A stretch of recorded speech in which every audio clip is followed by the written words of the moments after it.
The idea of a world currency is certainly not a new one.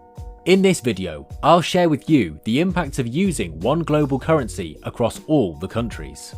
In 1969, the International Monetary Fund, IMF, created a special drawing rights, SDR, as a supplementary global reserve asset. The SDR's value is based on a basket of 5 currencies: the US dollar, the Japanese yen, the euro, the British pound sterling, and the Chinese renminbi. While the SDR is not a currency in the classic sense, it does serve the purpose of supplementing member countries' official currency reserves and providing liquidity during times of economic distress. According to the IMF's Articles of Agreement, the SDR was intended to be the principal reserve asset in the international monetary system.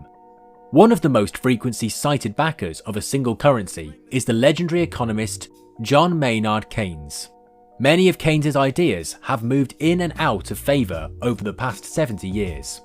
But could one global currency really work? Talking about this impact, who would benefit from this act? Well, there would be a little something for everyone with a global currency. All nations would certainly benefit, since there would no longer be currency risks in international trade.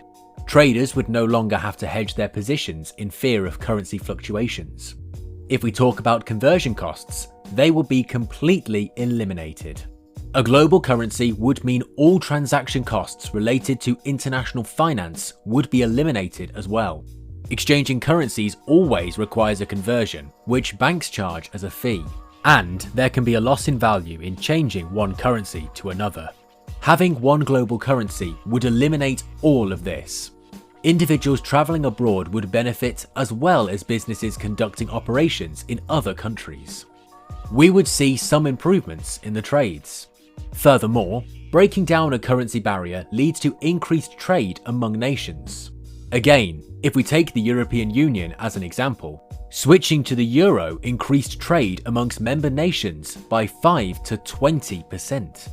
In addition, there would be somewhat of a levelling of the global playing field with one currency, since nations like China could no longer use currency exchange as a means to make their goods cheaper on global markets. For a long time, China has manipulated its currency, undervaluing it, and thus making the price of its exports more competitive across the world. This has been a detriment to the economies of other nations. With one global currency, China would not be able to do this, nor would it have a reason to do so. Economically developing nations would also benefit considerably with the introduction of a stable currency, which would form a base for future economic development. For example, Zimbabwe suffered through one of the worst hyperinflation crises in history. The Zimbabwean dollar had to be replaced in April 2009 by foreign currencies, including the US dollar. That was the bright side of this revolution. Let's discuss the dark side. The most obvious downfall to the introduction of a global currency would be the loss of independent monetary policy to regulate national economies. For example, in the 2008 economic crisis in the United States, the Federal Reserve was able to lower interest rates to unprecedented levels and increase the money supply in order to stimulate economic growth. These actions served to lessen the severity of the recession in the United States. Under a global currency, this type of aggressive management of a national economy would not be possible. Monetary policy could not be enacted on a country-by-country basis. Rather, any change in monetary policy would have to be made at a worldwide level.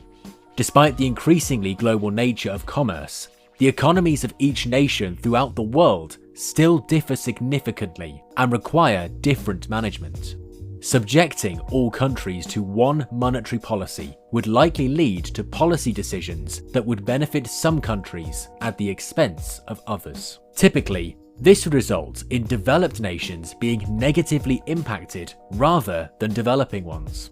For example, Germany had to bail out Greece when its economy had all but collapsed, spending billions of euros to prevent Greece from entering bankruptcy. The supply and printing of a global currency would have to be regulated by a central banking authority, as is the case for all major currencies. If we look again at the euro as a model, we see that the euro is regulated by a supranational entity, the European Central Bank. This central bank was established through a treaty among the members of the European Monetary Union. To avoid political bias, the European Central Bank does not exclusively answer to any particular country. In order to ensure proper checks and balances, the ECB is required to make regular reports of its actions to the European Parliament and to several other supranational groups. The bottom line. At present, it appears that implementing a single currency worldwide would be highly impractical. Indeed, the prevailing theory is that a mixed approach is much more desirable. In certain areas, such as Europe, gradually adopting a single currency may lead to considerable advantages. But for other areas, trying to force a single currency would likely do more harm than good. For more financial content, please subscribe to Blitzbucks and hit the bell icon to get notified every time I upload a video. Till then, keep saving those bucks.